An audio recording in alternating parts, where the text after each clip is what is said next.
It's a Friday night and we're coming to you from the Relove Guitars workshop, and what we have here is a 1980s, I don't know the exact year, Squier Bullet, and this is Ben's beauty. Look at this, what a lovely headstock that is. Squier Bullet, made in Korea with an E serial number, and nice neck, 12-inch radius down this board. Plenty of grime on there, so it's going to benefit from a good clean. Then some classic Gilmour-esque type pickups and controls, apart from that bit. And then, oh, what's this?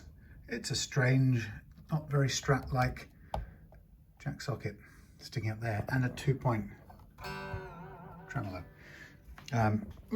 So, what a nice creature. It is very good looking beastie, and it's got a nice yellowing plastic on the back here. Good condition, all nice, lovely neck. The stripe of the skunks, you know, decent enough, middle of the road pickups, nothing special. What looks like a plastic nut up there, which is going to go. So we've already done Ben's Musima, and we're going to do this one now. And this is going to have a tusk adjustable nut. It's going to have a tusk string tree.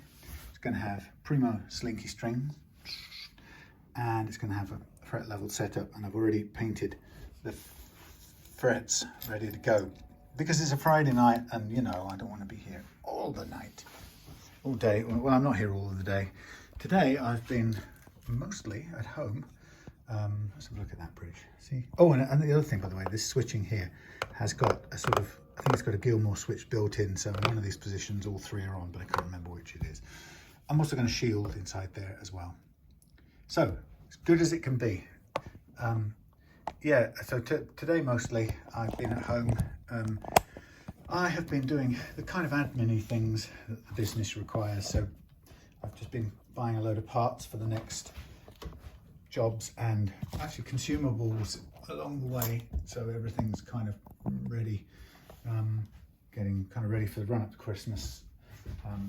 And I've got a load of guitars coming in. It's very busy. I've got 2 to build, which I'm going to get onto some of that this weekend, which is kind of well overdue. Well, it's not overdue. I'm going to arrange a conversation with a customer about one guitar, and yeah, start some carving this weekend. So that's why I wanted to get this done on a Friday night. I've also got something in short order that I need to do, and that is some tweaks to my Red Parts Caster Strat, so that when I go and jam with this covers band people in the next week or so, then I've got it working the way I want. Have it. For the time being, it's pretty good, but I wanted to put in a different pickup in the neck. Anyway, that's all. But by the way, I'm not using a headset microphone right now, so I am going to do this just me and you.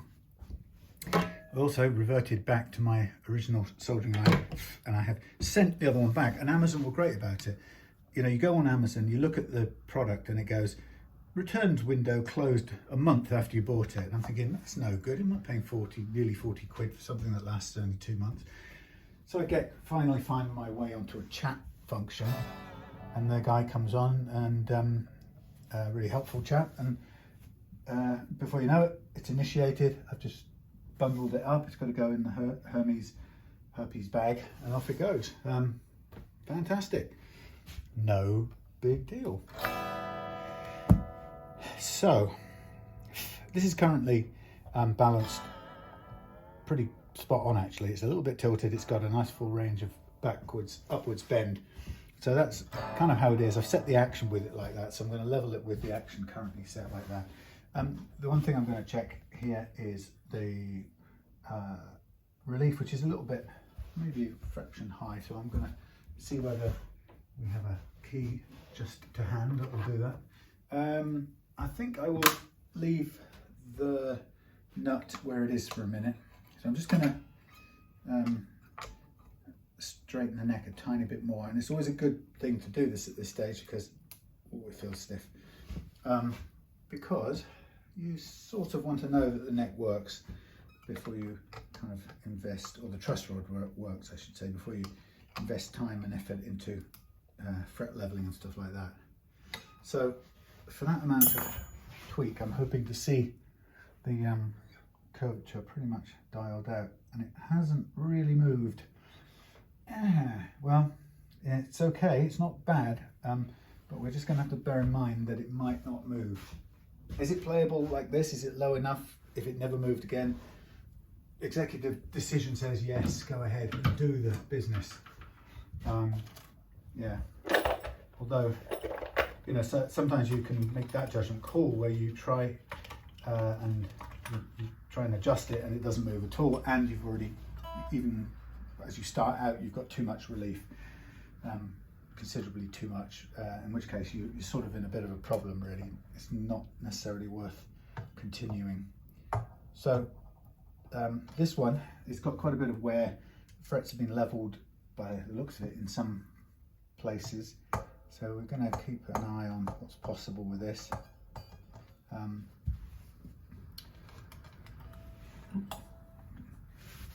Let's see what we've got. Be nice and clean when we finish.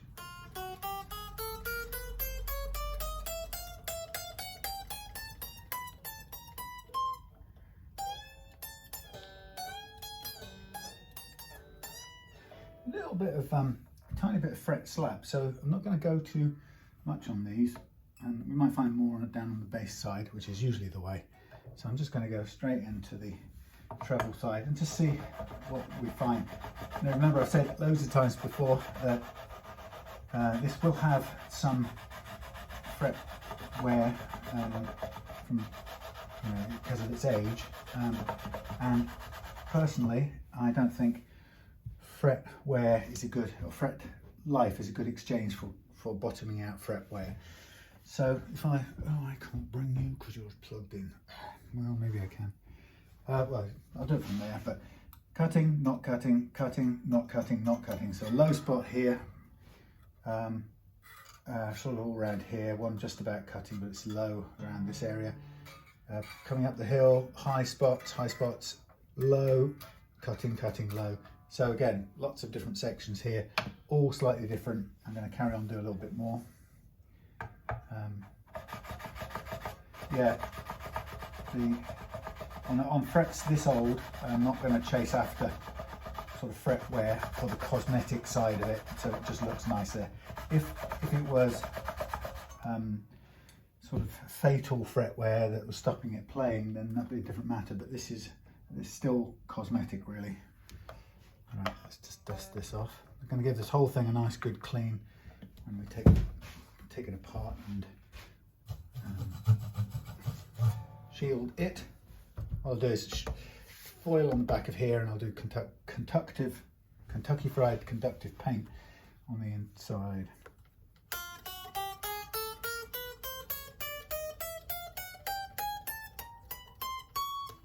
That's going to go with that as it is. I'm going to recalibrate just to make sure we haven't moved anywhere. I mean, it's not. It's the good thing is it's playing at the action I've chosen. So the unevenness that I can see that the rod has told me is there, the different hills and bumps.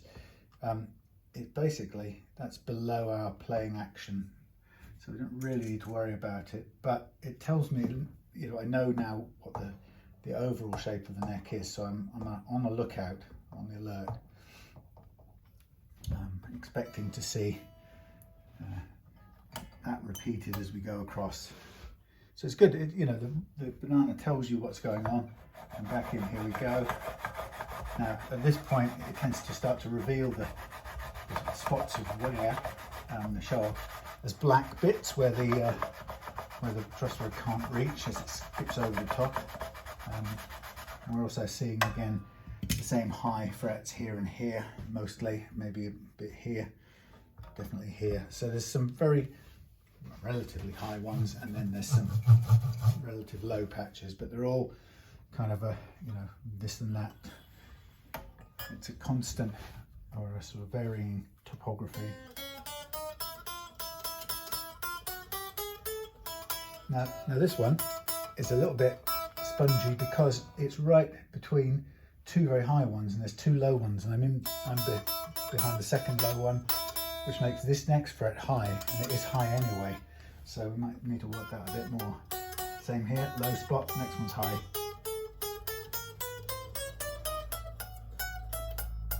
Oh yes. That's definitely a problem. Let's just have a check. That is 1.2 something, that should be playing. So we've got those two low spots are significantly low, and they're problems. They're making the next frets relatively high, which we know that's what a low fret does. But the only way to rescue those frets so that notes on them will play is to basically bottom out everything around it, and there's no two ways about that. You can't beat science, or as Snoopy used to say, can't fight City Hall. Was it Snoopy or was it Charlie Brown? Someone like that. Some Americanism. Doesn't mean anything to us kids in the UK, the Britain.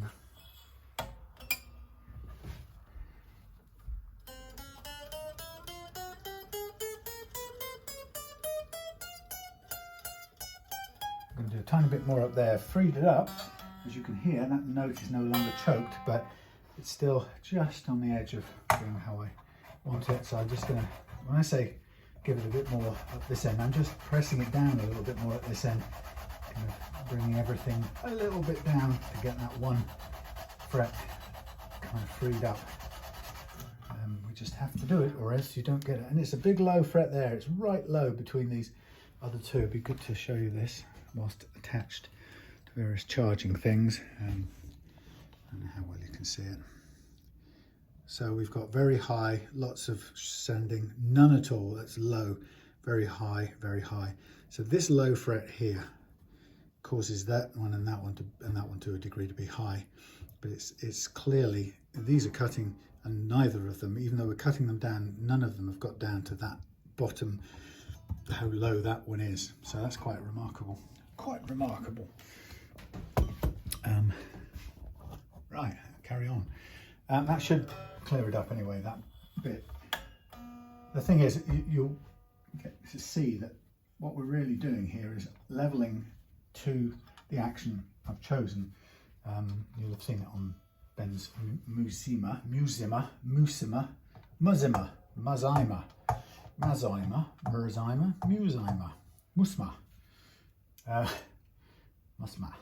whatever you want to call it. God, these strange names that our native tongue does not like to pronounce. So yeah, what was I saying? Oh yeah, what was I saying? Can you remind me?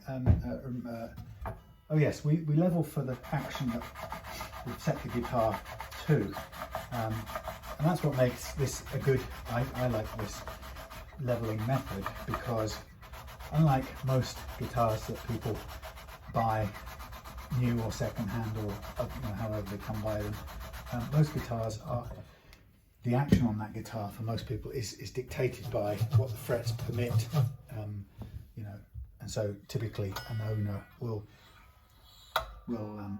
take the action down until the frets start to buzz and choke, and then they'll back off.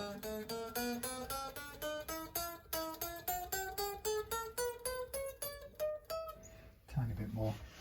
What I'm doing here with this method is I'm choosing the action first, and then forcing the frets, inverted commas, to comply and play at the action I've chosen. So something has to give, obviously, and in this case we're not prepared to compromise by raising the action, so we will compromise by reshaping the frets, and that's what good fret leveling is all about. This is there are some quite considerable unevennesses here, and what it suggests to me, some of these are so relatively low compared to the ones that haven't even been touched, that I have a feeling that some of these have been individually hammered, as in leveled, at some other time in the past. There's no real way that I can explain how substantially different one or two of these are from the one next to it. There's a massive, or relatively a lot of leveling we've done here, and the one after it is not even touched. So there's got to be something that's happened in the past to these frets. It's not a normal state of affairs, and that's something you get with the experience of knowing what's possible in fret leveling and what's likely in the normal life of some frets.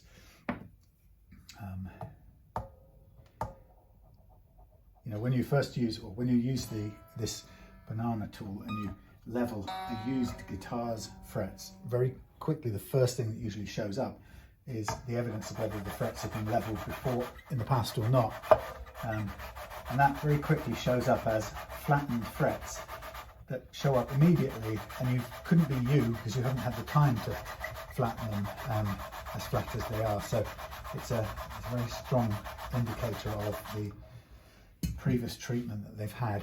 And yeah, I think when you have enough experience or build the experience of using this method, it's being able to spot that is very helpful, because you don't get panicked and think you've just done it.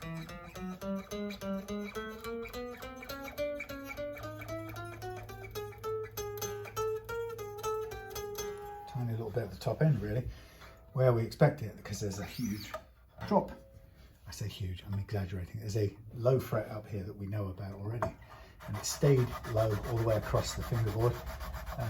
Sometimes that isn't the case. Sometimes only one end is relatively sticking up and the rest is seated okay, in which case you tend to see it even out across the neck, or the pronounced high spot kind of evens out, and it settles back down to being pretty much the same as other frets around it, but not in this case. This is high all the way across, and the one in between is very low all the way across as well. So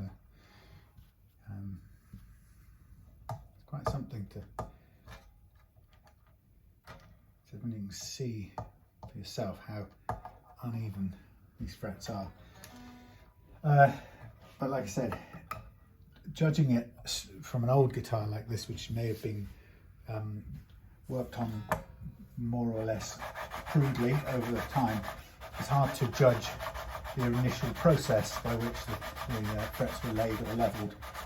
You can only really make a judgment about that when you do this on a guitar that you've had straight from the factory, and then you can make a call about how the factory appears to do things. So still absolutely low, high, low. That one's just touching, but so we are just about evening out over on this far side, but some quite big variance here, but nothing unusual.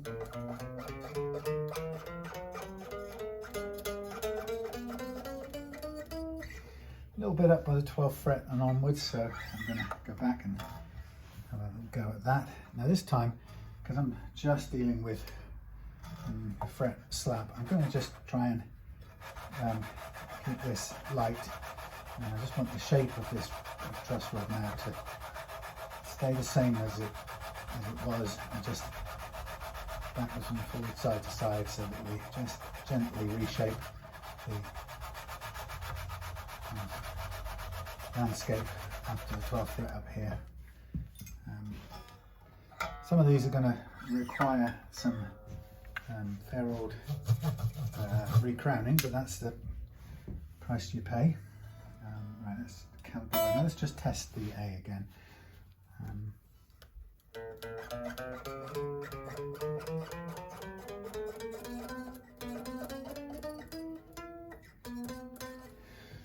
Tiny little bit here. I'm going to go one more spot on the 12th, 13th, 14th fret, around about the 14th fret. One tiny little attack here. 12th, 13th, 14th. Let's do it. A little bit of downward pressure. Right, that's it. If we don't go now, tain't going at all. Now we're going to calibrate for the low E, and that will be it for the leveling. And we'll strip everything down. That's now a little bit over curved. So I've been having some fun learning some tunes for when I go back and meet with these guys about playing with them or forming a covers band. It's always, I like the fact that it makes me a little bit nervous, because I'm quite a harsh self-critic of my own abilities when it comes to playing.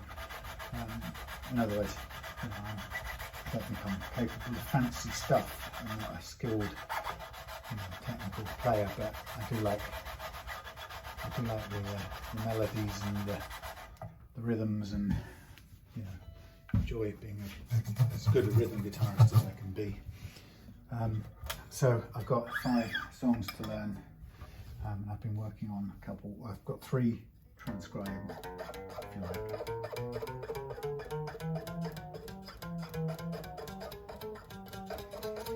Tiny little bit again around the 12th and 14th-ish upwards.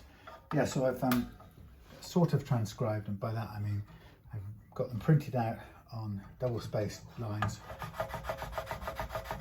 I've stapled them all together, so I've got the whole 5 in a bundle, and then I've basically gone through the chords, and writing the chords on from something like Ultimate Guitar. Although Ultimate Guitar isn't allowed to have U2's Beautiful Day, for some reason they've copyrighted it or something, or hit them.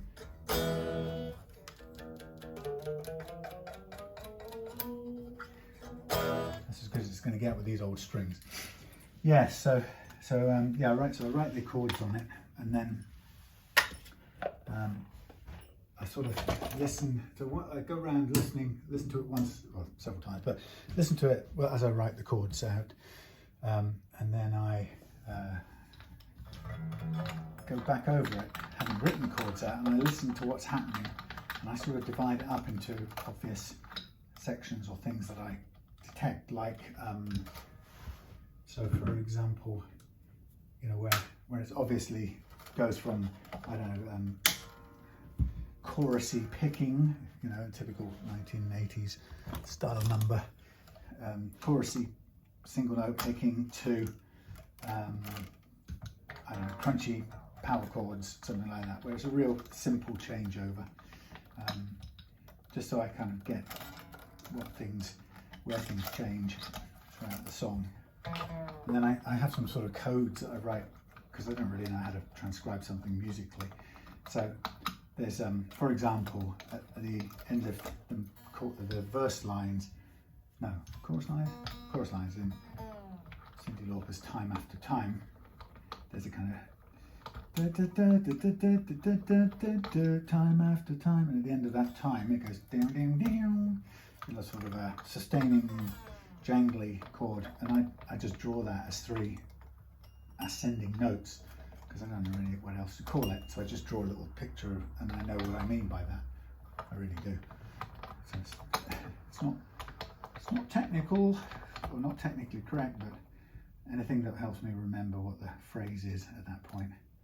And then, after a while, I guess it becomes second nature, get to know it well enough not to need to refer or think about it. But so we're in the early stages, but it's enjoyable, and I like how they're growing on me, even though they're 4 out of 5 of them are songs that I've heard at least and familiar with the way they feel, or even if I don't know them terribly well.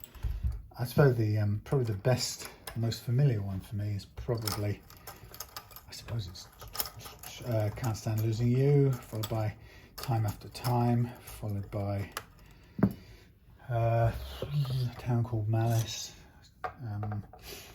and then the 2 after that, which I'm pretty good. Oh yeah, there's Beautiful Day by U2, which I didn't know very well. I sort of knew it just to hear it, and Real Gone Kid by Deacon Blue, which is something I heard. No, I knew just to hear, but I wouldn't have been able to sing it through for you. So they're all fairly familiar to the ear, and then a lot of it's really just about kind of getting used to the details of them, because that's what I'm looking for, or looking at the moment, is the details of how they play. So I've got this, well, I've got all the time in the world, but I've got this weekend, I'm going to do a bit more an hour or so each night. So the next thing I've got to do is listen to the remaining two songs and transcribe and mark up any musical milestones. And then after that, it's going back to ultimate guitar and making sure that I've got the sort of, I don't know, the rhythm parts sort of close to, or if not, that I've got the sound or the feel of it. That's important. And then somewhere in all of that comes making choices about amplifiers and sounds and stuff. And one of the things that I don't have is a lot of pedals or a pedal board. I used to sort of try out things like that, but I got so fed up with the pedal board sending me down rabbit holes. I just didn't feel like, it just was too complicated all the time to program, and maybe I just was lazy and I didn't have the patience to try and program sounds or even work out how to use them in a live situation. I guess I wasn't doing it that long to find out. But anyway, I think for this I would need to get some, at least have an easily accessible range of sounds. So that means I've got to figure out reasonably soon whether I'm going to rely on pulling those sounds from my amp, which with the Fender Mustang version 3 has I think a really quite logical onboard sound editing, patch editing thing. And for now, I'd be quite happy if I could just use the onboard, whatever they call them, built-in effects, just to set up 5 usable patches for those songs. I think I've got a foot switch for that amp, but I haven't ever even plugged it in, so I might have to try that out and see what it switches, whether it's a crunch switch or something, I don't know. Whatever, but so I think in the first instance, that's going to be another stage in what I have to do is find some workable tones. And then I was having a look today because one of the songs, Real Gone Kid by Deacon Blue, has very distinctive acoustic guitar in amongst the sort of the bit that I have written down in my language as beep, beep, beep. And what I mean by that is it's a kind of dig-a-ding, dig-a-ding, dig-a-ding, dig-a-ding, beepy sound, single note at the end of what I would call a funky chord. And I know what I mean by that. It'll sound like a beeping warning type of thing. Anyway, that was the first thing that came to mind, so I decided to stick with that naming system. So anyway, so yeah, so in a song like that one, I've kind of seen, for me, there's obviously in the song, in the album or whatever, there are clearly the acoustic guitar dies down a bit, but there are definitely times when the acoustic guitar and the electric rhythm guitar play together. So they obviously have enough resources to make, to run them together. Whereas in the live situation, if you've only got one guitar playing, you've got to decide what it is you're going to focus on. And I just think it's probably going to come down to, given the backing or what's happening with the drums, and there's a keyboard player in this covers setup, so whatever the keyboards and the drums and the bass are doing, kind of for me will determine whether I go with the acoustic rhythm part or whether I sort of carry on with the more sort of funky sound with the beep beep beep thing that I'm talking about.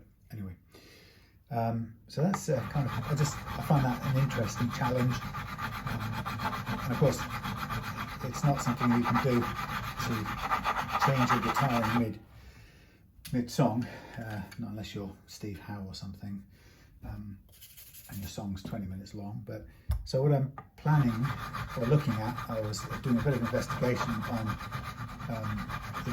were there any decent acoustic guitar simulators, and everybody kind of says that the Boss AC3 is the, you know, the kind of standard or the best quality. And to be fair, when you hear that first, and then you hear all the other wannabe cheap Chinese pedals and little small kind of pedals, it's clear they sound about as much like acoustic guitars as, you know, who knows. But so they do make the Boss look pretty damn good. However, there was one I found which was very well demoed, and I think it's called the Ho Tone. No idea why, but it's called the Ho Tone, and it has 15 presets on it, something like that, and they're all interesting, and about 4 or 5 of them I would say are really usable in a kind of covers situation. I could see them being potentially usable. So, and certainly 1, 2 or 3 really good, convincing acoustic sounds that would come out well through a guitar amp as opposed to perhaps a PA. You know, so obviously they're kind of a bit more, they've done something, I don't quite know how they've come up with that, but they've put a lot more into creating a sort of patch that is pleasing rather than just one that sort of, I don't know, follows what they're technically supposed to follow to do an acoustic simulator. Oh well, you take off this and you bump up that. This Ho Tone thing has really thought about starting from scratch and making tones that make your ear think it's an acoustic guitar, and I was quite impressed with it. The only problem being is it's 120 quid with postage from what's his faces, Tomans, and I haven't even kind of jammed with these people yet. But I thought, you know, if it when I do go and play with them, if it feels good, then I think I'll go and invest in that, so that you know, I can cover the acoustic guitar sounds where necessary, as well as the electric-y things. And in a way, it's a bit over the top, because on one hand, I'm not even good enough to have a £120 pedal, but then on the other hand, actually, I like the idea of being able to, you know, switch between an electric sound on that song, for example, and go, you know, just play the acoustic part on the rhythm part on the acoustic. So why not? Now this is a pretty filthy neck, and I'm not really sure whether it's worth kind of fighting the goo with my fingertips, or whether in fact it's probably going to be quicker and cleaner and more hygienic to scrape a layer off, which is a much sort of quicker and more thorough way of cleaning up an old neck like this, which is really, it's just got real baked in grime on it. This would also slightly help to level it out a bit, whereas beforehand, let's just stay put, it's probably best sitting here. Yeah, beforehand it's quite bumpy because there are pits from the, you know, age-related corrosion from the fingers. But in taking off the, you know, the clearly built-up toe jam, finger jam, this is just slightly helping to minimise the feel of the pits. It's a much better way than trying to rub this off with a solvent, because it's so much on here, it's not going to come off with a solvent. Anyway, yeah, so that's so there's me kind of, I put that in my wish list, and I parked it thinking, well, when I get done with this one and a couple of other customer guitars, then I'll be in a position to, I could go for ...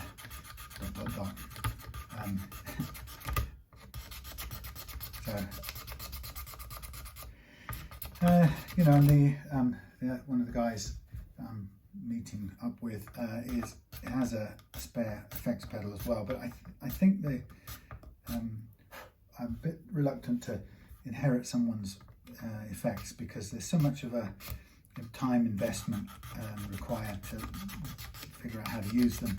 I think I'd rather stick with a setup that I'll retain, even if it's a simpler one and perhaps not got as much tonal flexibility. And I think the in the other covers band I played in, I very kept it very almost completely clean sound, but that was helped by the fact that we had a lead guitarist who tended to, if there was a sort of sonic effects based tone, a signature tone or a signature effect sound on a track, they would get it from their effects board, and I would sort of add weight to it with a cleaner sound. But when it's only me, little old me, then I think I've got to be, when you think of doing something like Can't Stand Losing You, or Time After Time, I mean, that thing has such a signature 80s palm muted, rich chorus, clean sound to it, that you just, you'd have to have a decent chorus built into the amp modelling, or you would, ideally have a pedal for it. But I think in this case I'd probably find it easier to get a good chorusy police sort of tone out of the Fender Mustang amp than I would if I was trying to get an acoustic. I think there probably is an acoustic.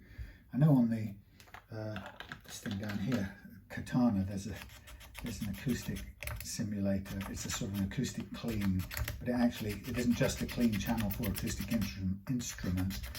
It actually does have a sort of simulator effect going on as well.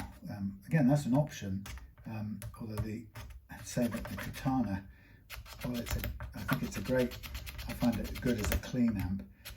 I haven't found myself working as easily with the settings. It has some built-in effects, but I've found them maybe I haven't gone at it enough. But anyway, so I've got the option. I can try and build up some usable tones from both of those amps and use one.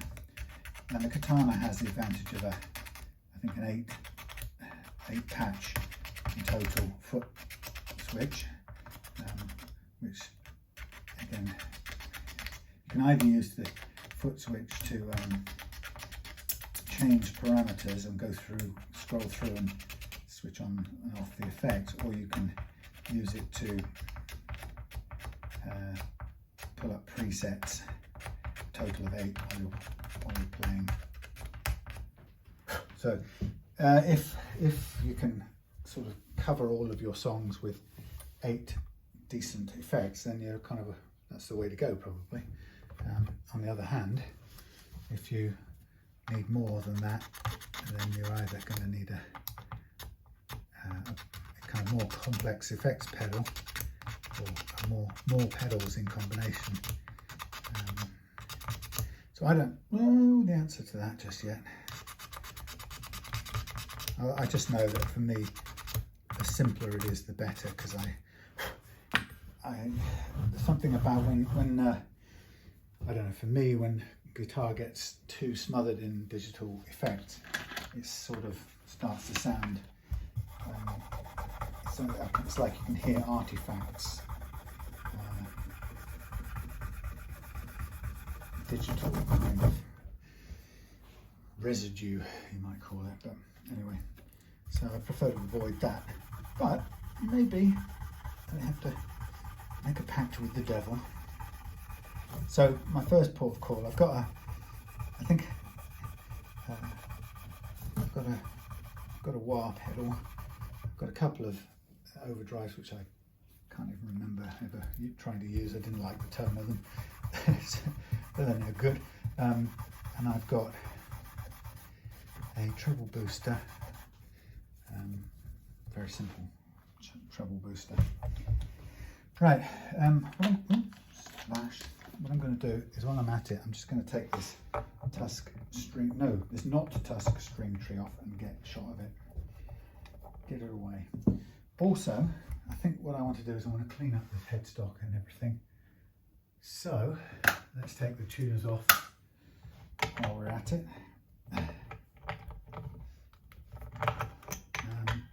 Give that a clean, and then I'm able to take the, sorry about the lack of interesting close-up shots at the moment. I just edited out of sequence as it happened, but I edited out the Karen's parts caster video. Published it earlier today, I think it was. Lost track of time. Yeah, uploaded it today. And that's a 6 hours 45 minutes, and actually the funny part is that not all of the job is on there. I mean, it's a few sections cut out that I did off camera, so or little bits and pieces, like the polishing of the frets and stuff. So ultimately that was probably 6, 7, 8 or 9 hours non-stop, aside from figuring things out, buying things, looking for things, trying to replace things, and then giving up and replacing something else. And you know, it's not half quite a long thing, let's put it that way. Okay, so what I'm going to do now is I'm going to take this neck off altogether because it's fun.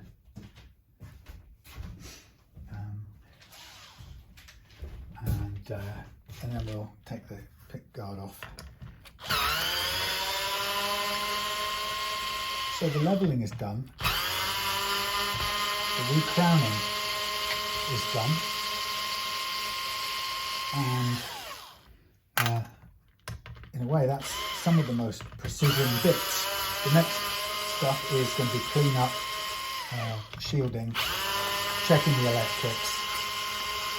We're going to fit some black pick guard screws. Let's check this out. How are we doing here? It's got a little shim there, but it's stuck. It's stuck firmly. A little bit of sandpapery stuff. Quite often you'll find that stuck inside the neck pocket. You see it there? Anyway, so we'll put that to one side for a second. We will get the this off. Let's just check these. Oh yeah, right. Strap buttons are knackered. Let's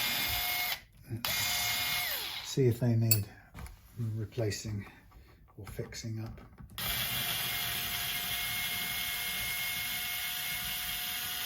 Sometimes when they wear out, you have to reinforce them with some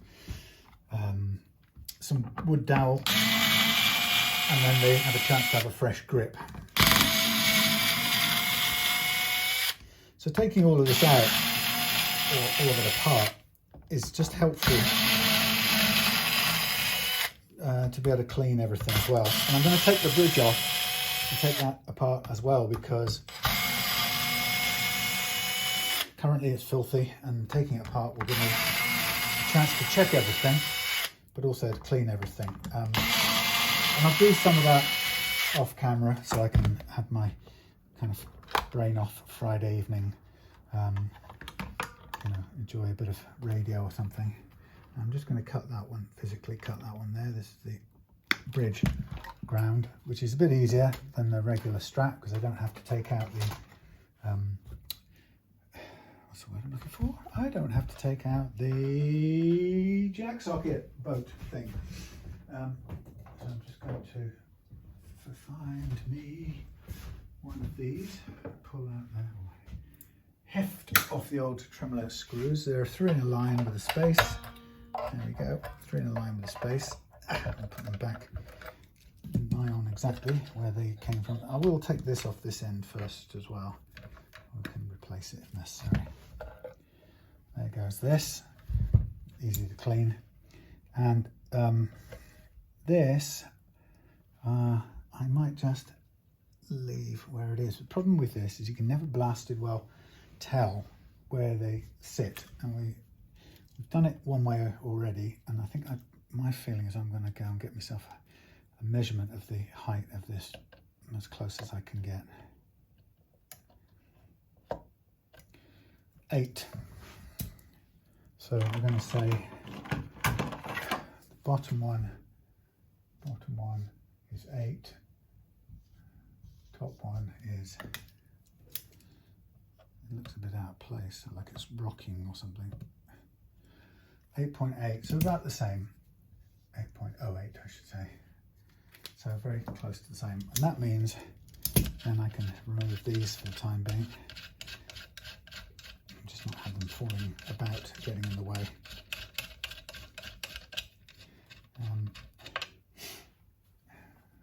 Right, and I can get in between there and clean that. Fairly strong, there's nothing, nice big chunk of wood here, which makes it strong. You don't, often on some guitars it's cut much thinner than that and it can be quite dangerous, but the shape of that plate works well with the two, whatever those things are called, you know what I mean. Bushes, bridge post bushes. I end up using lots of words for these guitar things that drive me mad sometimes. Okay, so I'm just going to first of all wipe some of the greasoid gunge off here. Now, always have an option when you take an old guitar like this and clean off some of the sort of grime. You have an option, I'm going to throw this cloth away any minute now. You have an option to either put some polish on and hand polish it, which on a finish like this is probably quite good, or take it to the buffer, in which case you can get a good refresh anyway. But I think this is probably going to be just as good with a little bit of polish. If I didn't have any of that guitar scratch remover-y type polish to do that, then obviously just take it to the buffer. So I'll just put this down for a minute on the seat over here, and then we'll come back to yonder neck, and there's some kind of leftover gunge from the dust, from the levelling there, and then a fair bit of grease on there, but again I'll put some polish scratch remover cream on here, but it does not come up beautifully when that's clean.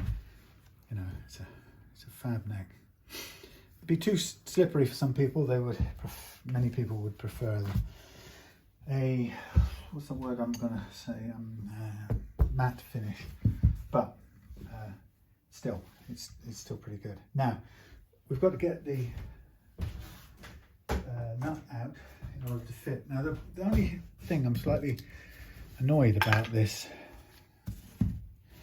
guitar, it just could make my life just a little bit harder, is that the nut is, I believe, slightly wider front to back than I would like it to be, and it's also looks like it's stuck in quite well. So in which case I'm really going to have to taketh the Dremel to it. So yeah, it's 3.4-ish or something, and a little bit more, whereas the replacement is about 3.3. Move 3.5 versus 3.3. So I'm kind of half expecting to get maybe have a tiny bit of unwanted movement for the direct one-to-one replacement. Come on. This is annoying. Thank you.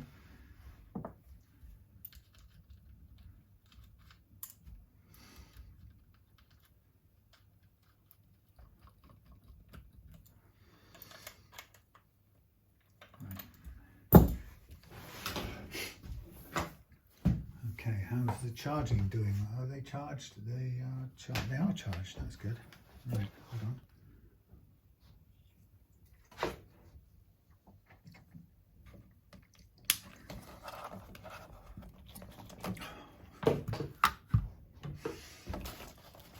What idiot, namely me, put that plug bar there. The most inappropriate, inaccessible thing. That was silly. I should not put the power on until I knew that was actually off. Right, I'm going to take this to that.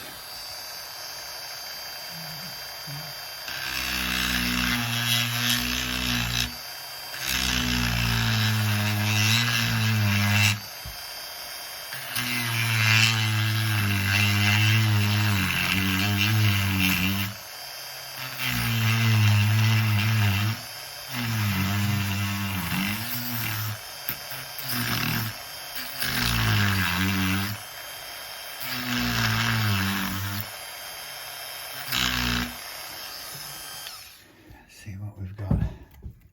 A load of melted stuff. I'll give it a squeeze, see if I can break the glue off a bit.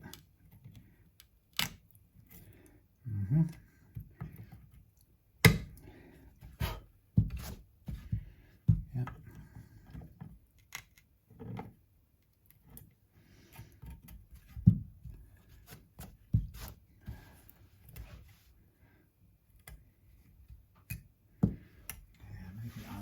Very small screwdriver under there, help it out.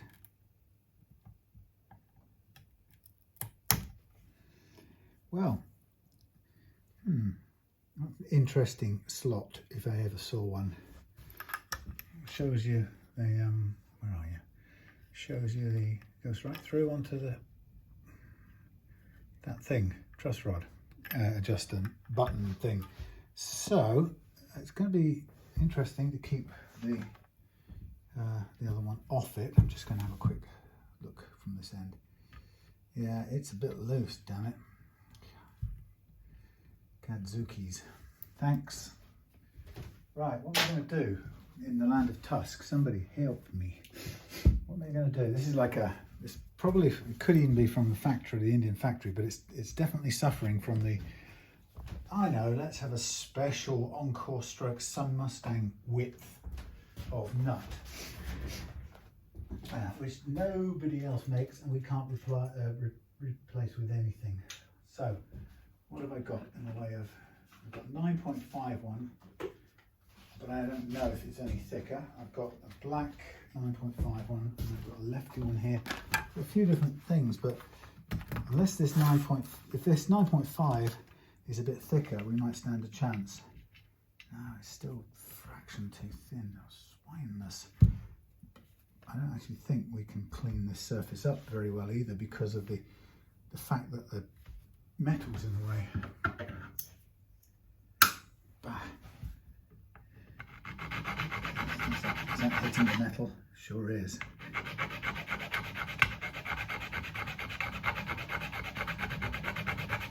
That's okay, nobody cares about the metal.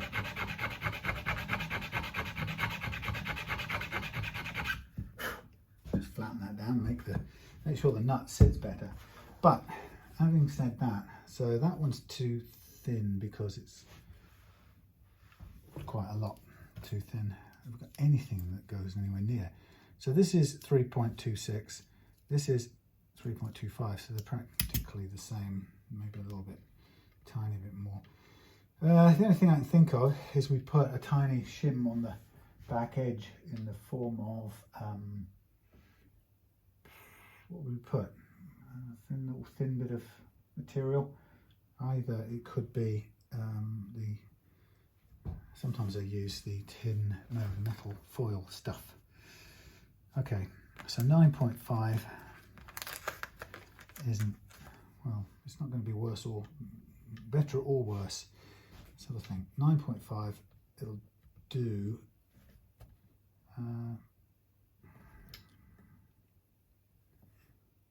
God, it's a terrible piece of metal sticking out in your nut slot. That ain't so clever.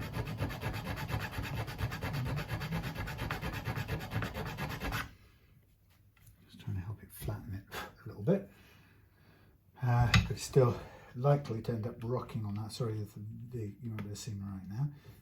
Now, if we lift up on the feet, that isn't going to be a problem, but that must have had, we could cut a lump out of there anyway. That's not so much of a problem. But what I'm more concerned about is the width and any way that I can extend that. So let's go put things back where they belong. This is a 9.5, right? And that's really going to stay out of there. This is the 12 that we needed. We're going to have to cut a little relief chunk.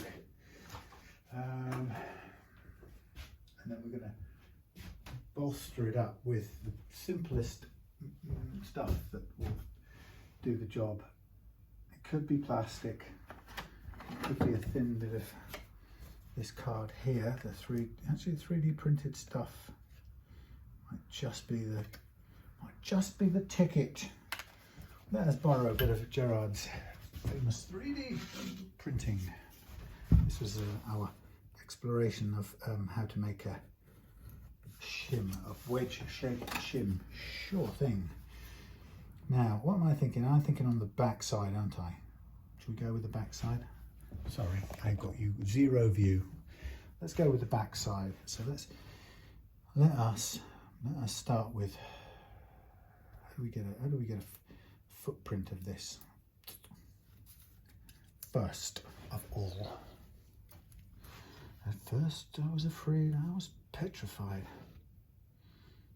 You know, I could never live without you by my side. Give me a pencil, please.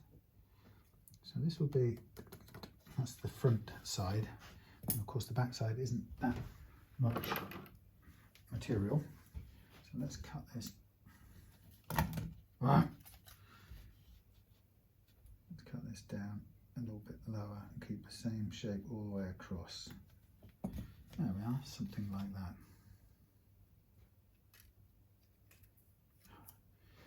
Impossible to handle.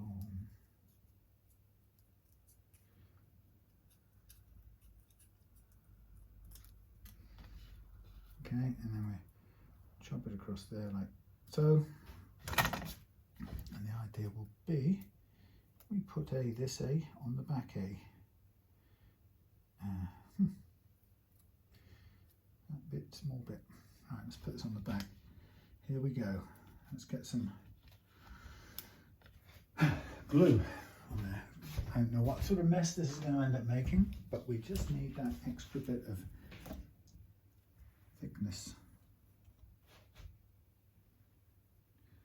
Sticky glue. Okay, you stick on the back side of this here nut on the tusk writing bit.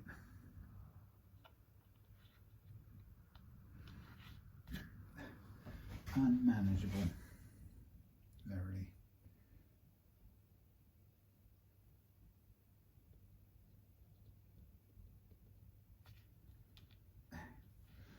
Nearly,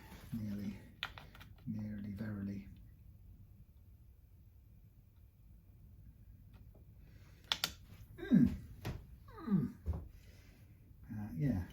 Sort of.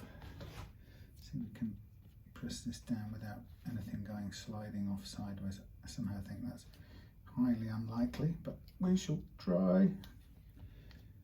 Anything go sliding? No. I reckon I should now fire some stuff at it, wherever it's gone. Where's it gone? No. Yes. That. Activator.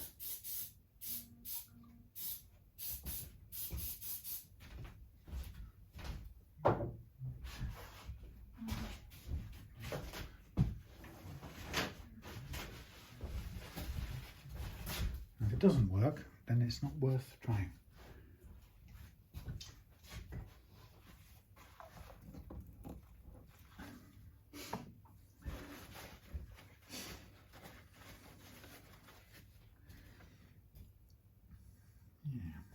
Yeah.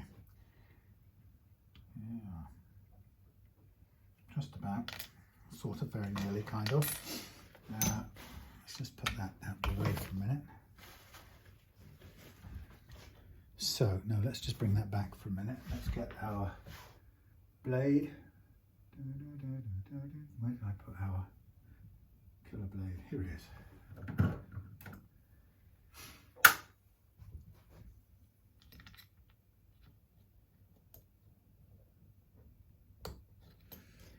snip, snip.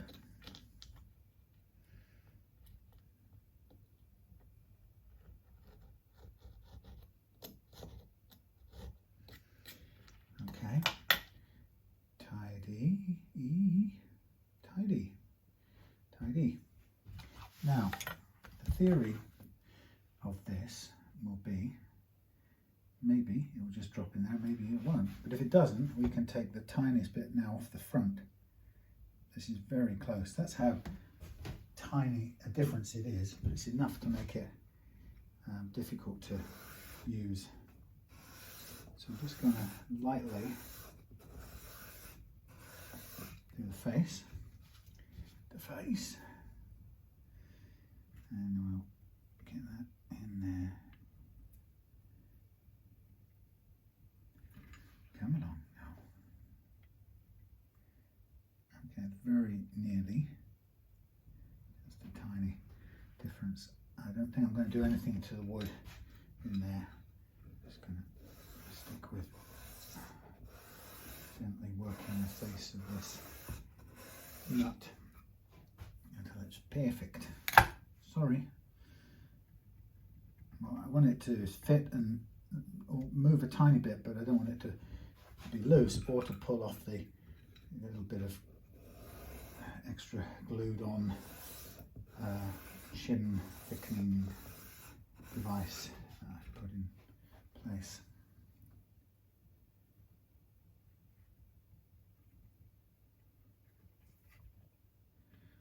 I feel it very close to the edge down by the river.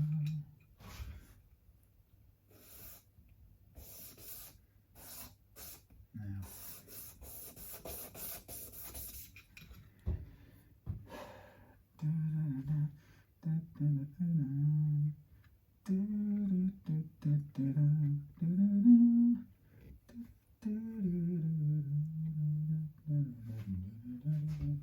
right, so we're nearly there in terms of thickness. Then we only have to go and do the drilly bit and the adjustable in bit. See that? It's fitting in, but it doesn't want to go all the way down. I don't really know whether that's a problem with the slot and whether it's slightly narrow at one end or needs any looking at, but even if it is, it's probably simpler to be adjusting the nut. You've got the slot, what you got given with. Now, the other thing, of course, I'm going to have to do is make a small adjustment for this silly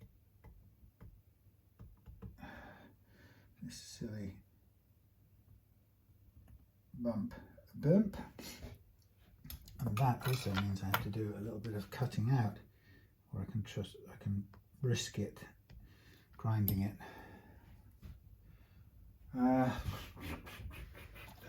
Let's go again. Go again.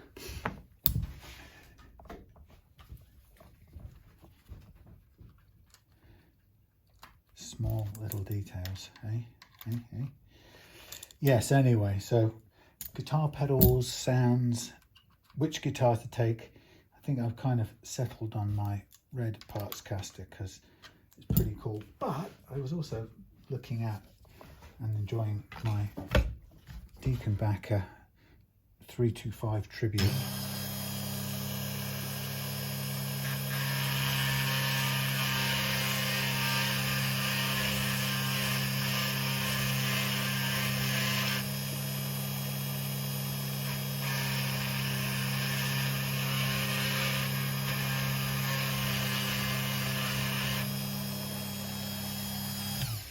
Yes, that is a fun guitar.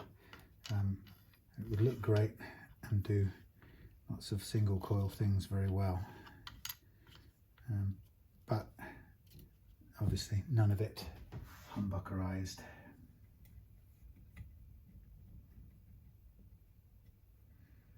So there's something possibly getting in the way down here of this side wall.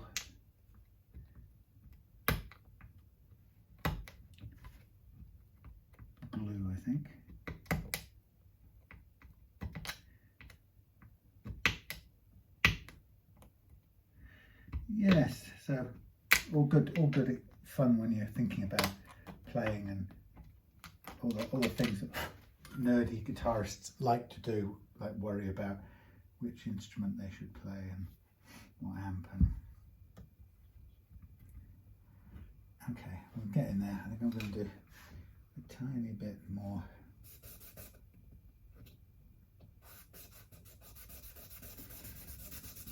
Tiny bit more sanding, followed by a tiny bit more drilling a little bridge thing so that sits down on top of it.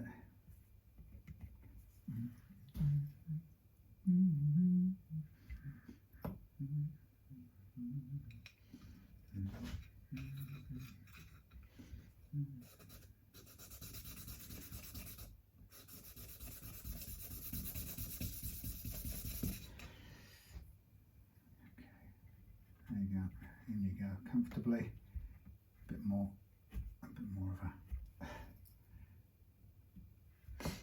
of a grind away, harder.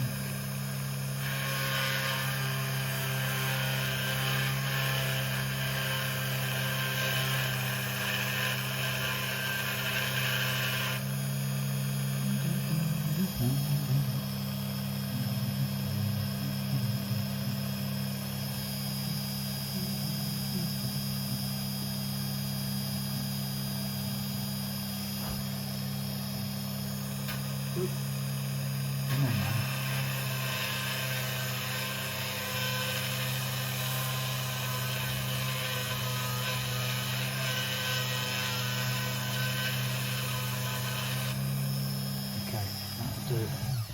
Plenty big enough now. And then we've got to still put the whatchamacallits on, those things. Grub screws, so we're going to drill some holes. Also, this nut has to start out low enough in the saddle, no, in the slot, so that alone will require probably a bit more sanding down. We'll just quickly check.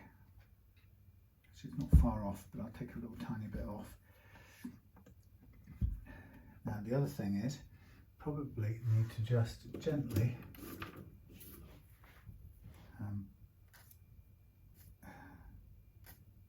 I'll do it with these, just gently amend the slot where the plastic sits, because otherwise it will cut into that bit of plastic, which we don't want.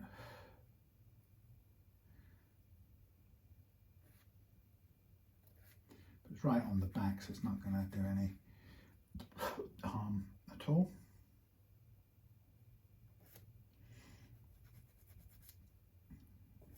Just allowing the string to sit down nicely. A bit fluffy, but that'll have to do.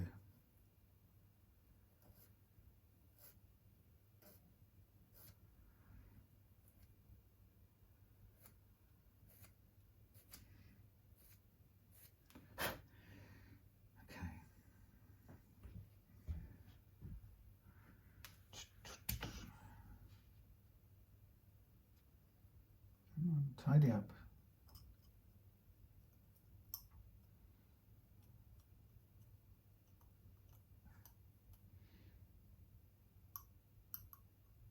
Thank you. Little fiddly little things here, sorry about this. We'll get on in a minute with the big stuff, the fun stuff.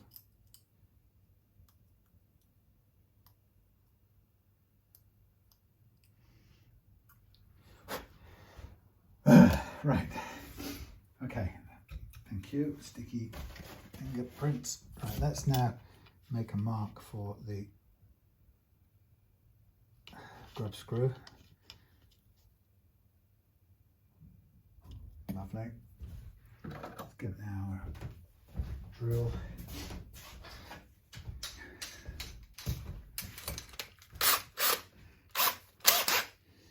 And here we go with the slightly ham-fisted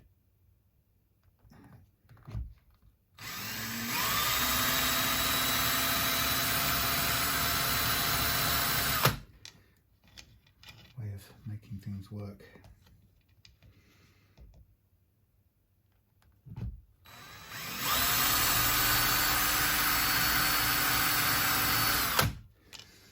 Okay, first marks get set, go.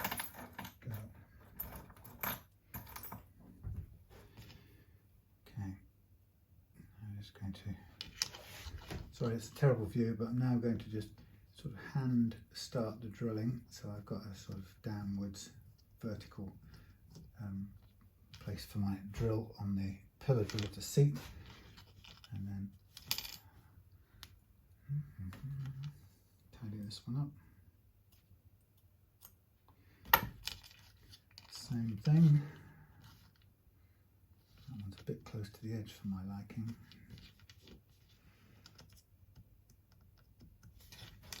Let's just make a small adjustment.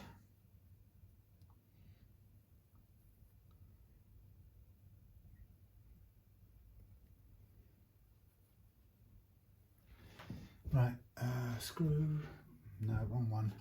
Right, I'm going to go over there, see you in a second. I'll do this bit.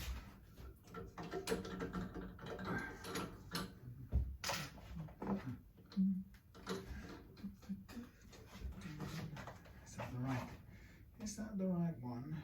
Yes, it must be.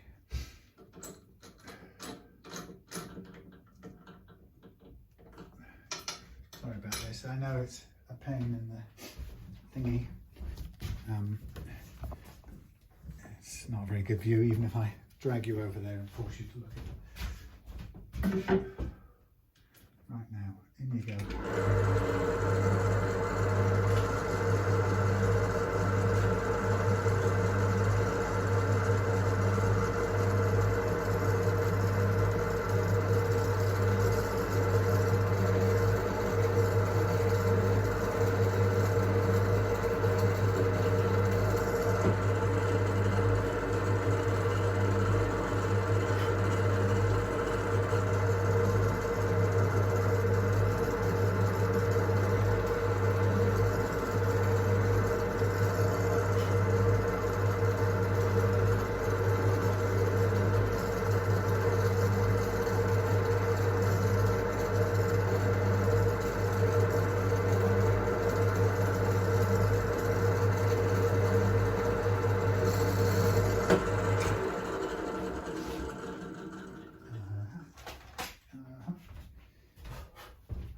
So what I've got here, what I'll do is when I come back on for the second part, I will save you, I'll give you a better view.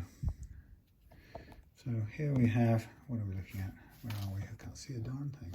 Right, so now what I'm going to do is I'm going to tap the thread on this. Very neat little way of doing it, and the tusk really, tusk really stands up well to this. It seems to do tapping unusually well in a way that bone won't do. So what I do is I tap the threads on here, and then we're going to fit 2 grub screws, and we're going to use those to mark a sort of point, or 2 points in the that thing over there, whatever it's called, the slot. And those 2 points I'll hand drill them out slightly so that they are like little footings, so that the grub screw feet can stand in them, and it's just enough to stop the nut going sideways when it's under load from the strings. Of course, when the strings are off, you can take the whole nut top, or the whole nut in this case, off and put it back on later. But so there's the threads tapped. So out come 2 little sharp-nosed grub screws to begin with. What I'm going to end up doing is chopping them down. So to begin with, in go sharp-nosed pointed grub screws till they just come through the bottom a little bit, and then when I've got them both in, I'll place them in the neck in the slot, and we'll use them to tap down and mark a point where this where they're going to sit. So like so. So we just line this up as neatly as we can from side to side. So there's my thing sitting in the right place. Now I'm just going to get the little hammer and do a little tap down. How well can you see that? Well, you can see that. So hold it in the middle, make sure it's central, or as near as we can, with the string spacing in mind. 1, 2. So that's given me 2 little marks. You won't be able to see them from there, but rest assured there are 2 little marks there. And what I then do is get me a couple of different bits, and I'm going to place this in there and use that to just cut me down a little dent in the wood.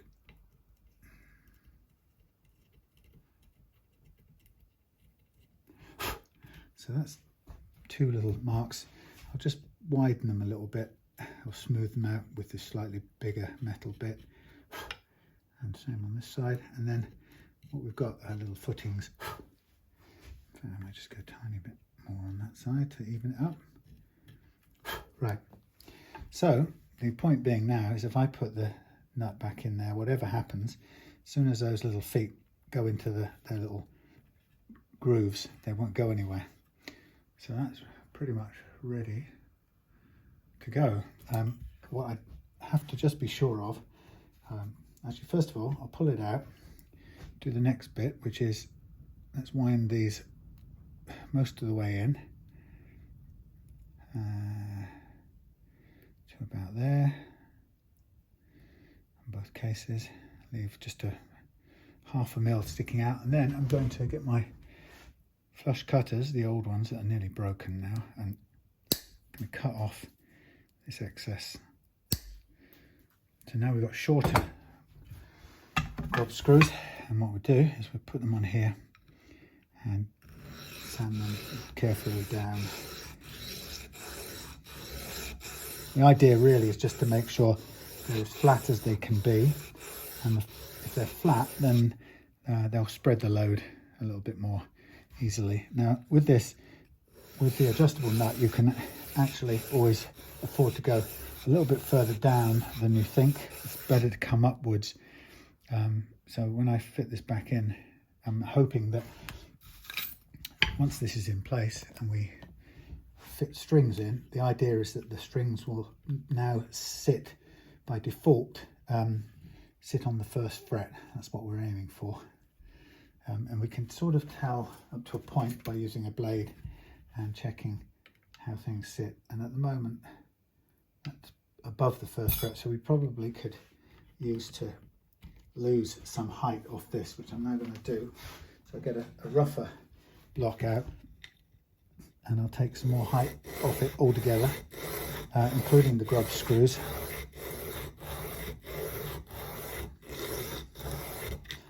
So it's just taking it down.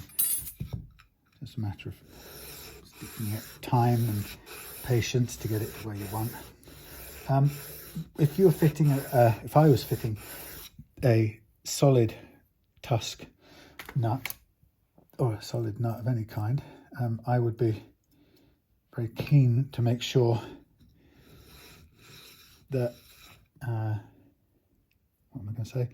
Keen to make sure that the angle between the front of the nut, you can't see it, between the front and the nut, front of the nut and the bottom is exactly 90 degrees. When you're making it a floating nut, you've actually got a little bit more leeway than otherwise, than if you were standing it on its actual, on the ground, on its base. So you don't have to be quite as precise. So there we are, down a bit, and again it is just a matter of trying things out. And what will happen is, when it comes time to replace the strings or put new strings on, it will know immediately whether it's off the mark or not. This one is annoying me slightly in that it's making noises like it's slightly catching. So I'm just cutting back on these ends just a tiny bit. There you go. So we could pretty much leave it right there until such times as we want to put the strings back on, or put some strings back on. Double check it with the blade. That's nigh on sitting flat on the first fret. Let's have a quick another look. It's not sitting perfectly on the floor of the slot, and that could be a number of things. It could be because the floor of the slot isn't even at all. But I think we'll just not worry too much about that. So what happens is, once we get the strings on and we want to lift it, we'll dial in these grub screws. They will disappear almost completely into the end here, and we'll hardly see them or feel them. But in extending downwards, they'll lift the strings up for us just that little bit, and it'll also be smooth down that end. So I'm kind of happy where that is for now. I'll take it out, put it off to one side, get rid of a few things now. Okay, so I'm going to do some fret polishing, and I'll do that off camera, but I can start up here before I do any what's the word I'm looking for? It's the word is, before I do any polishing of the body, I wanted to paint the cavities with the conductive paint, and I'm sort of just about to run out of my number 2 pot of goo. Number 2 pot of goo. Having said that, I can just get stuck in, as you can see. So that's all I'm going to do. Start with number 2, and I'll get some warm air, say just air blower on this after a bit, and then we'll get that dried up, so it will still be, we can use it and complete everything tonight if we have time. So conductive paint, you can get it from lots of guitar dealers, but this came from some sort of amazing European supplier who, I think I've told the story before, but a friend of Real Love Guitars contacted me and said he's out in somewhere in Europe, I can't remember where, but said he's come across this online retailer who caters for people who are convinced that the government is spying on them, and want to protect themselves from kind of spying interference, electromagnetic government spying interference, and so forth.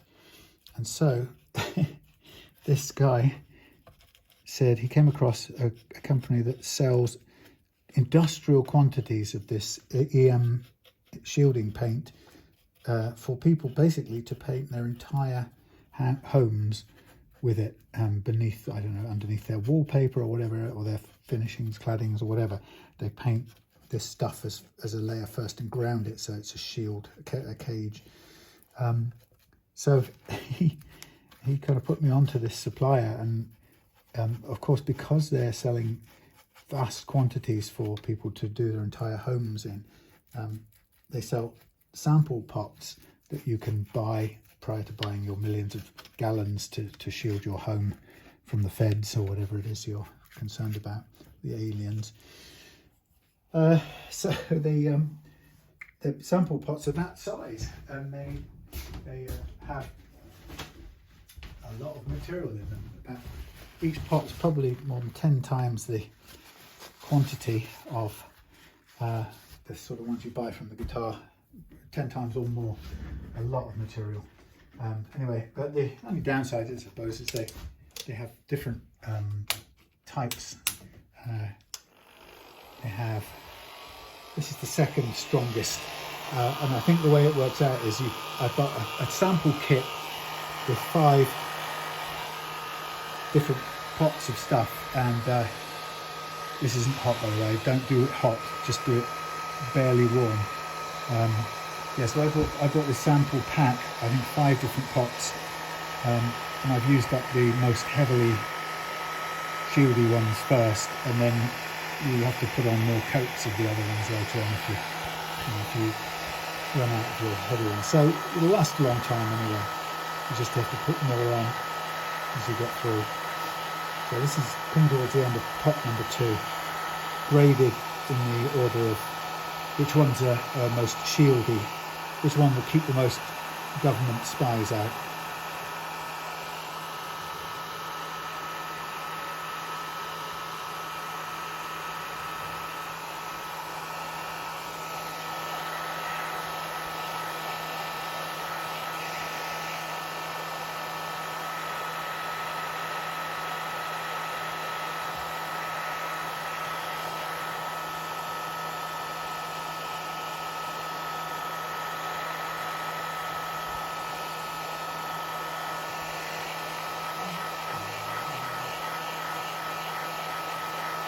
So with this, what I'll do is I will create a ground wire on the side of this cavity, put a little grounding rug in, and I will, when we come to put the electrics back in, I will make sure that a wire comes from the pots to ground this bottom part of the cavity, or the cavities, and we'll make sure that the shielding is grounded on the, what's it here, which it probably is already because it's on the metal fur, but we'll do the whole lot in fur, and just make sure that the thing is grounded and continuous, so that we'll have a shield, proper cage all around the components.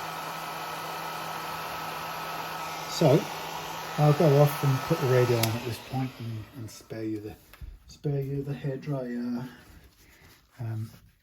and come back when I've polished the threads out. What else will I do? I think I'll probably just come back when it's time to put this back together, and put new strings on, because there wasn't any more complicated things to do with this one. So this is the first coat, which I'll let dry while I'm doing the other stuff. Polishing. And I'll come back and give it its second go after that. All right, see you shortly. Thank you for watching so far. 1 hour 28. Well, here we are, back together again. Dun, dun, dun, bridge cleaned, shielding done, grounded, everything back in place, fingerboard cleaned, frets polished out, nut standing here waiting to go, ready to go into place. And next step I shall be putting the strings through the thing, you know what I mean. I'm going to put you over there somewhere where you can see, like that, so like that, and then we'll string up, because we're pretty much there. Just got to get it up to strength, no, up to speed. So strings on, tensioned, stretched out, and check the intonation. So these are sort of chunky at the bottom end and not as chunky at the top end. So these should go up to this same gauge as before. So this should reset the tremolo to exactly the same place as before. Shouldn't be any changes. I've put the bridge back in with the posts at the same height as before, which again should keep the action the same. So all in order. We'll stretch the strings out, check the tremolo setting, and then do the intonation. And this, we're going to leave this tremolo floating in the fully floating mode, which is what these do best. And they're not so good. I just think they're a bit, I'm sure it's not even certain that you can actually dial this in far enough to get it flat on the deck. I could be wrong, but I'm not sure it's possible to do that. I haven't tried it, but it's kind of, it's a bit like What was that? Who knows? Something banging off something. Yeah, it's sort of a poor man's simpler version of the Floyd Rose. It makes quite a bit of sense compared to a Floyd Rose, actually. So I'm just going to find where, holy crap, where the end of this one's gone. Get it through the saddle if I can. Come on.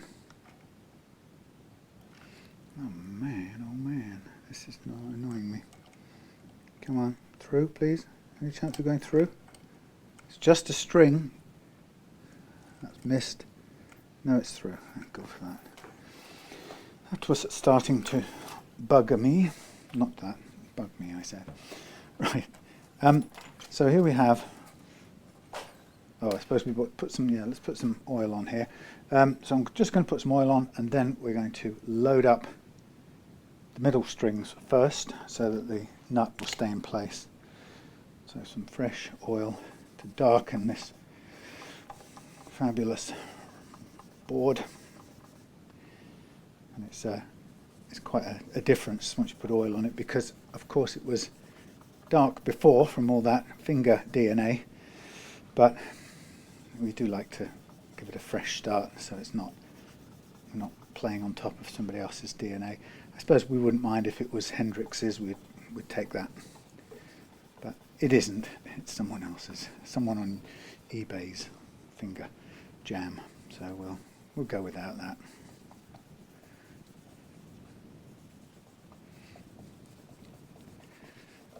Okay, there we have it. Right, so go with the D to begin with. So we go line up our posts, and let's get the camera down this end for the secret of tuning stability. Well, the secret of stringing, but partly tuning stability. So if you remember, I know Ben knows this story, but for those of you who might not have heard this, tuning stability lies almost entirely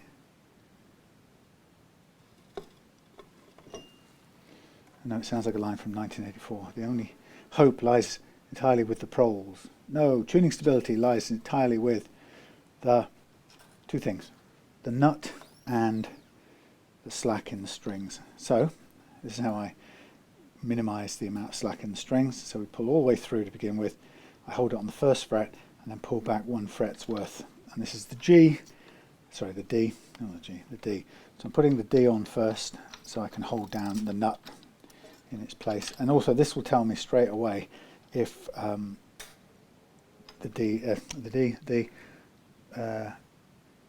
nut itself is low enough. In fact, it isn't. So I'm going to, before I go any further, I'm going to just slack this off, remove the nut with my fingernails. Actually, it might just be, but I'm going to double check. Dial in or dial out the grub screws so there's none in the way just for a minute. And I'll just try it one more time with the D. Now that's sitting above. So we want this first string to sit flush, dead flat on the first fret. So it means the nut overall is too high. So I'm going to take some more off here then. Damn it.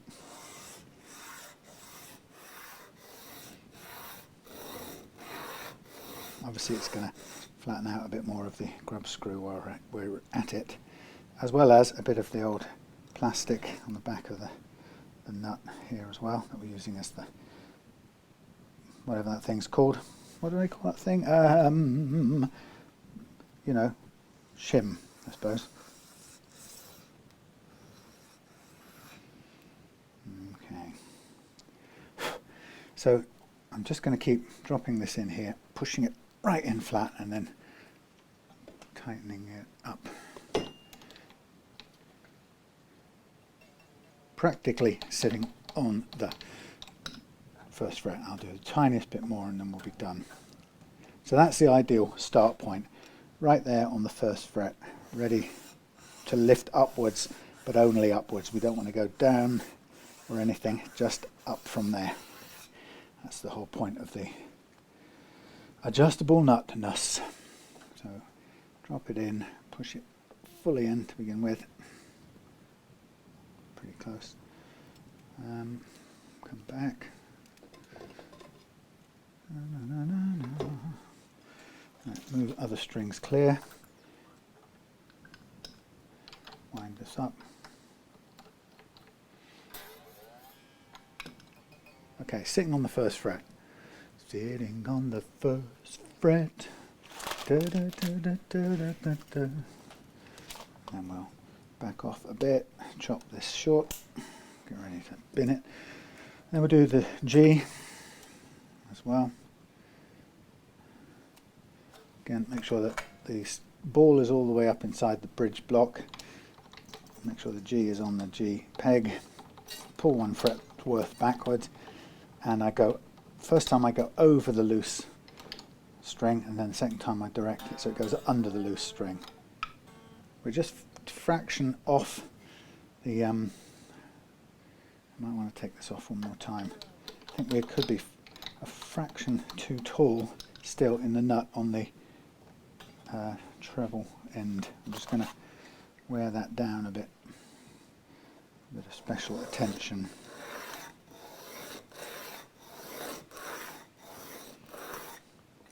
Come back.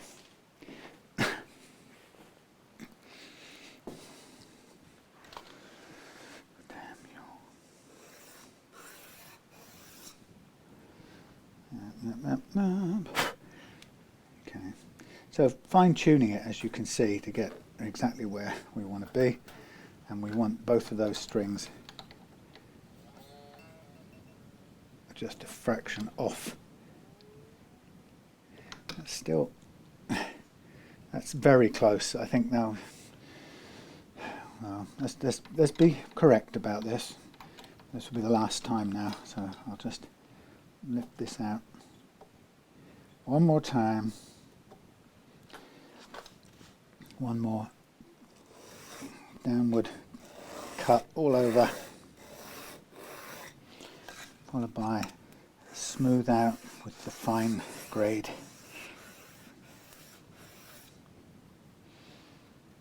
Okay, that's it, I'm telling you.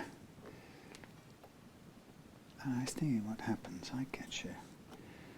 I see. Alright, hold on a minute. I've got you. So is that creating a bit of a thing sticking up? Could even be.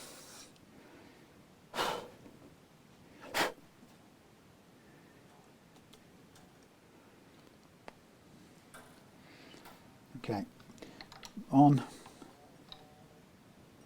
Still floating just above the first fret, but barely.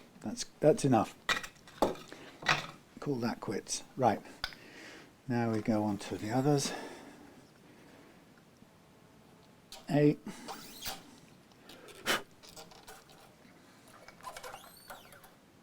Through, pull back one, turn, hold the held string here, pull it up and direct it over the loose one. Whoops, over the loose one.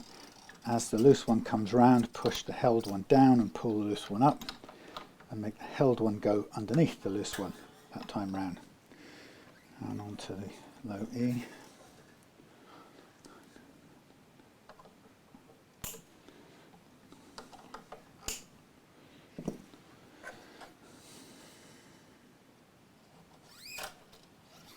Come all the way up. And the slot, pull back one, turn, hold the tight one over the top of the loose one, push it down, make it go under the loose one. As the loose one comes around, pull the loose one up to make sure. And there's your sort of locking system. Lovely. Cut. And the B and the A, I'm going to go under the string tree in a minute.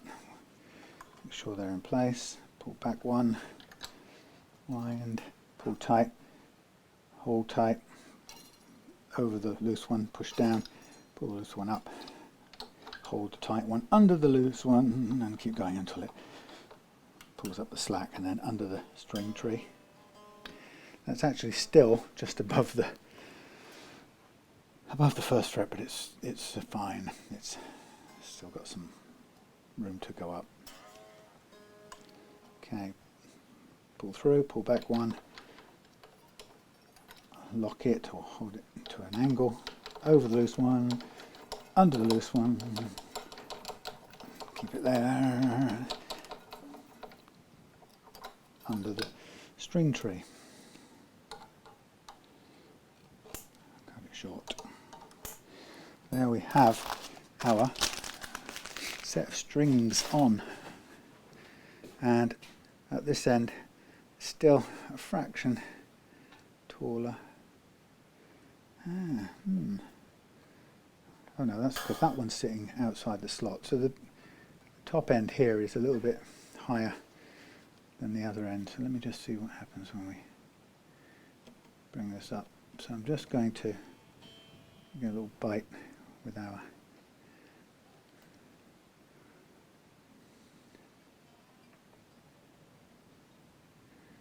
and then come on down this end until it bites and then lift up.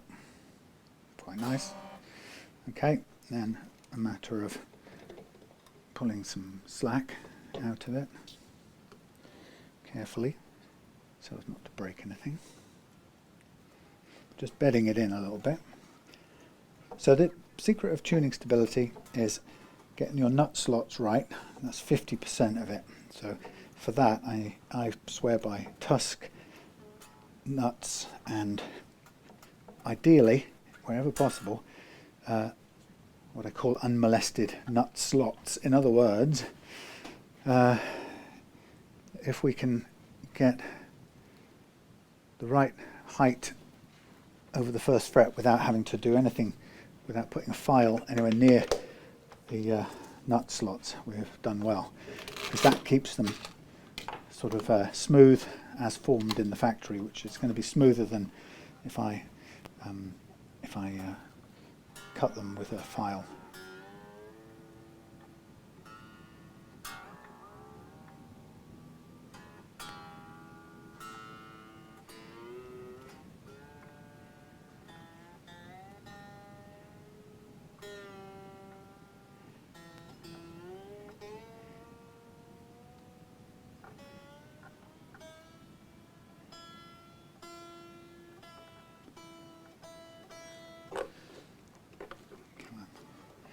More of a pull, bit more of a pull, bit more of a pull, bit more, bit more, bit more.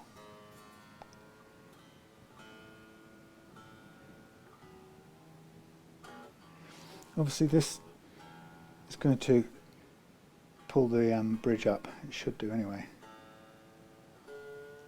We haven't changed the string gauge, I don't think.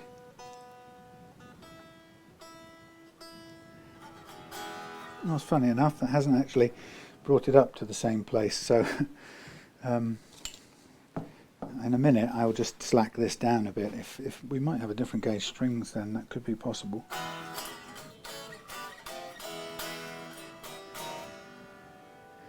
How are we doing? Okay, good, good, good, good, good, good, good, good. Everything's looking good. Everything's looking good. Good, good, good. Yep.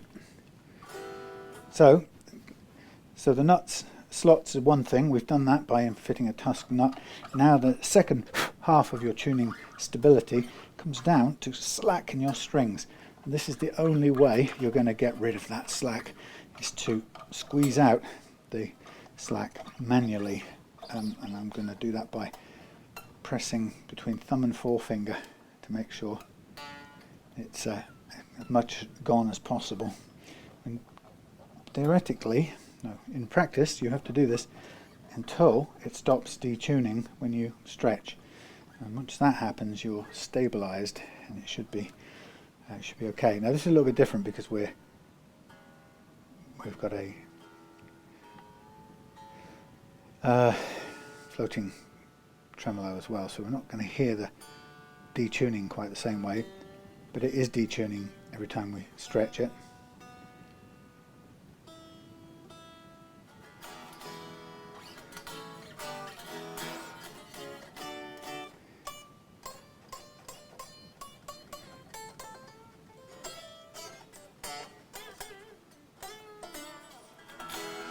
So we'll do it again. Stretch again like we did last summer. I've cut some holes in my fingers. Stretch again. So this will be it. Now the plan, I'll do the intonation and I'll check the saddle heights as well. The plan will be to take these back to Ben on my way back from going up to Swindon to pick up Andy Partridge's next two guitars, but I won't be meeting with Andy this time. I'll be meeting with his producer guitarist friend Stu, which will be interesting. Get to meet someone else in the business.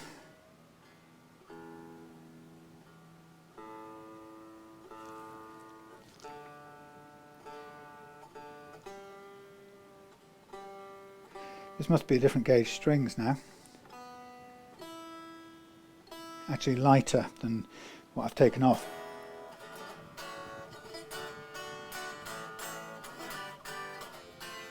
Plays great, I mean really does. So I'm going to let this come tipping out a bit. I'm going to take some of the spring force off here. Now this is a bit hit and miss-ish. I mean, we're just going on a visual. I want it horizontal ideally.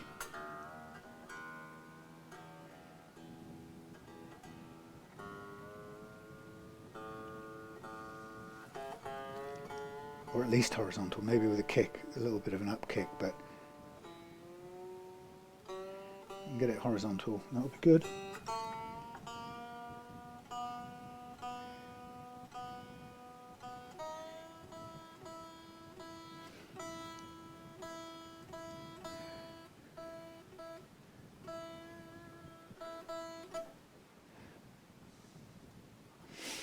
Okay, not far off.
Some of these plectrums are so thin, I don't even know I'm holding them. It's really weird.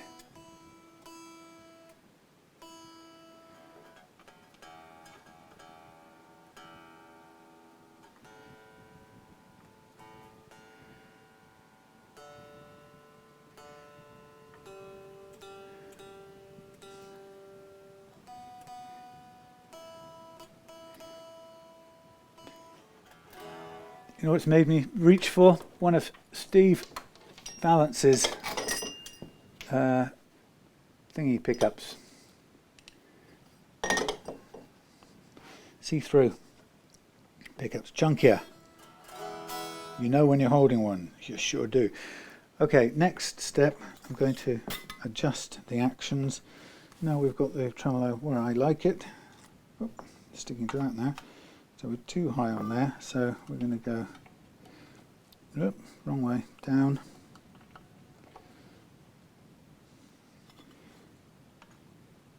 .5.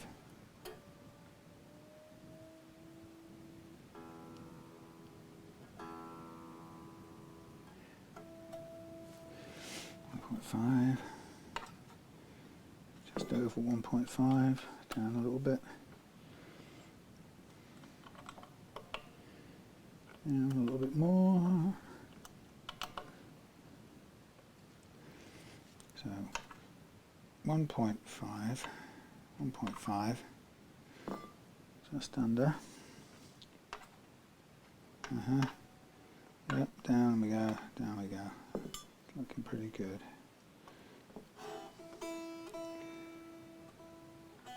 Go from the bottom up.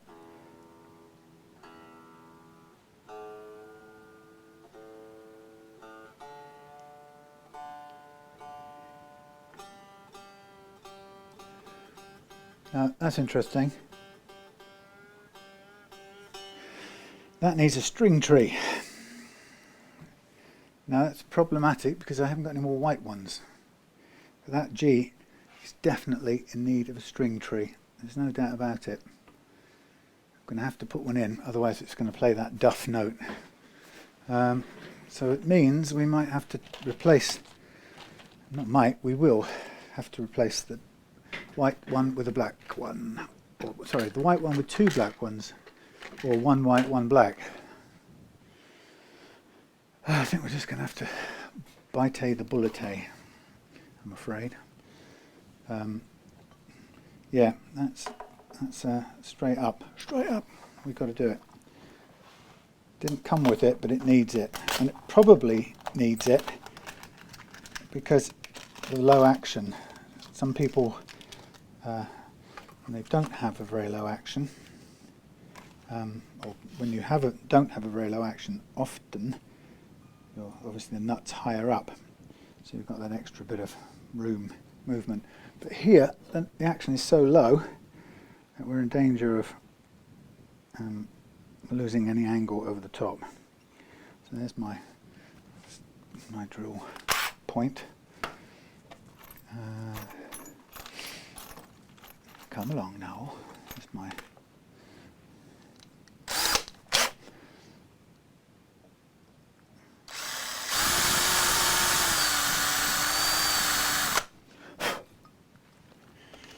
I'm afraid that's going to have to be the way it is. We could, like I say, we could go to one black, one white. That would look kind of crazy.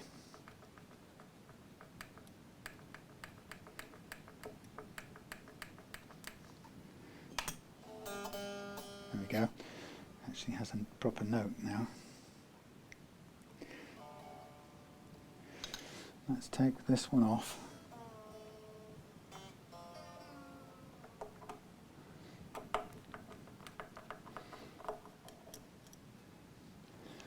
Replace.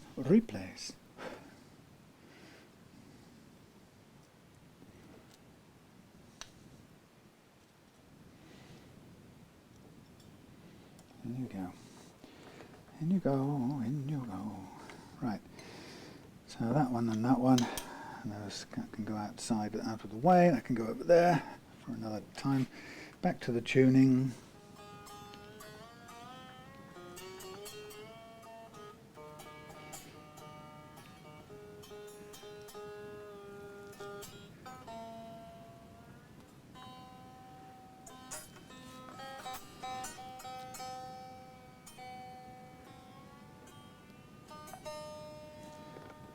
Flat.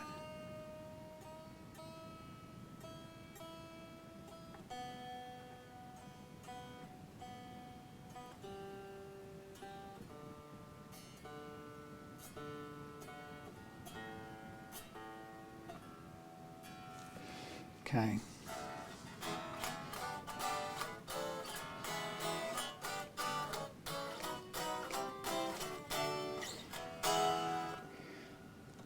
All good. All good. Last bit of tune up. Now we'll do the intonation.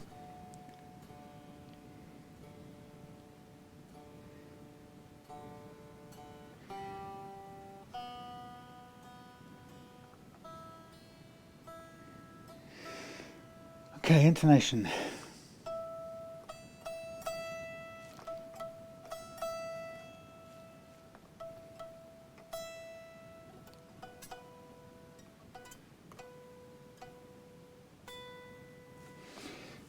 Be a little bit sharp. Pull it longer.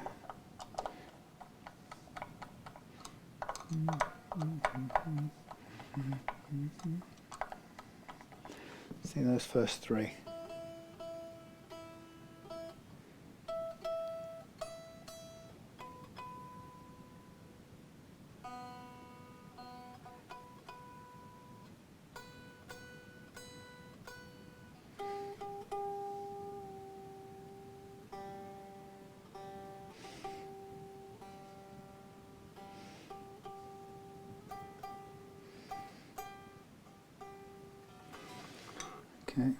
Backwards, ladies and gentlemen. Back some more.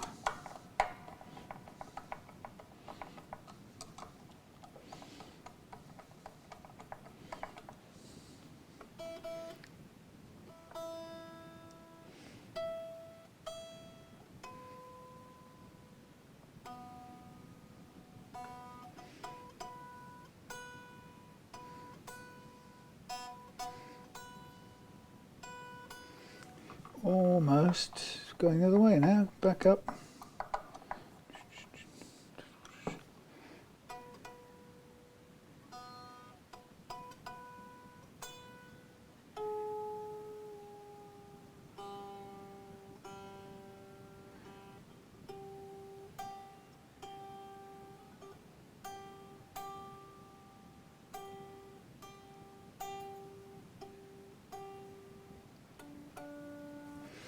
Right, let's get these to follow suit.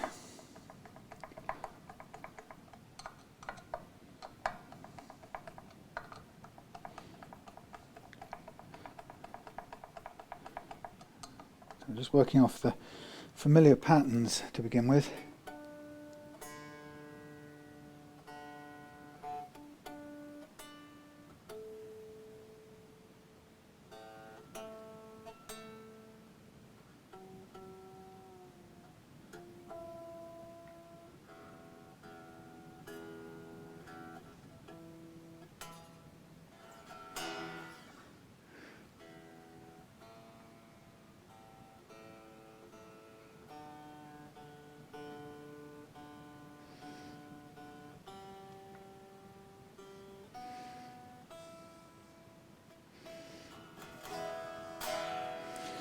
Lovely.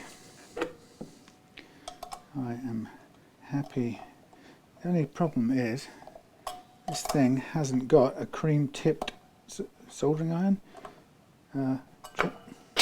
Tremolo arm hasn't got one at all. Now I've thrown it on the floor. There are some spare ones kicking around here, but they're all white-tipped. So it's always the way. Yeah, afraid so. I mean, there is a cream-tipped one, but oh, maybe you might just get lucky. No, not. It won't if this doesn't come off.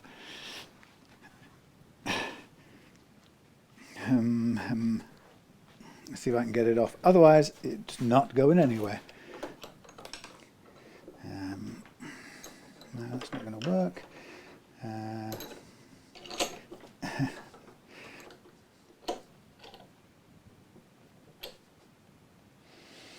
No, they've done a good job of locking this on. If I can give it a bit of a grip with this, it'll probably just make a big mess of it. We still won't get it to come off. No, it's courtesy of good old Wilkinson. That's stuck on. Get in there. Right. So I seem to recall this one did fit in here, didn't it? Yeah.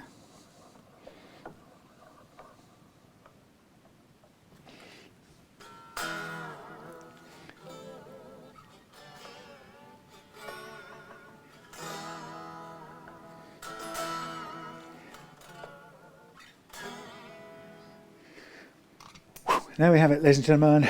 The bullet is ready to a little polish up. Now there's a little mark there, and I just wonder whether this is actually savable at all. We never know whether it's some sort of sticky finish or whether it's permanent marking. So I'll give it a little bit of a, no, I think that's a perma mark. Yes, maybe possibly, yeah. I think that's a scratch that's in there forever. Oh well, worth a try. So when we get it home, we'll give it a dust down because fingerprints get on it. Right, there we go. Squier Bullet from Korea. Done. 2 string trees, not one. Little key for the hex key for the adjustable nut, and that's it for Friday night. I'm going home. and see you again. I've got loads more to do. I've got a whole busy week coming up, so there'll be plenty to see and do. So thanks for watching. We'll see you again in the not too distant, very not too distant future, as we say goodbye to Ben's Korean Gilmour style, beautiful looking Gilmour style bullet with adjustable nut, new string trees, leveled polished frets, shielded cavity, and cleaned up and balanced tremolo. Yum. See you soon.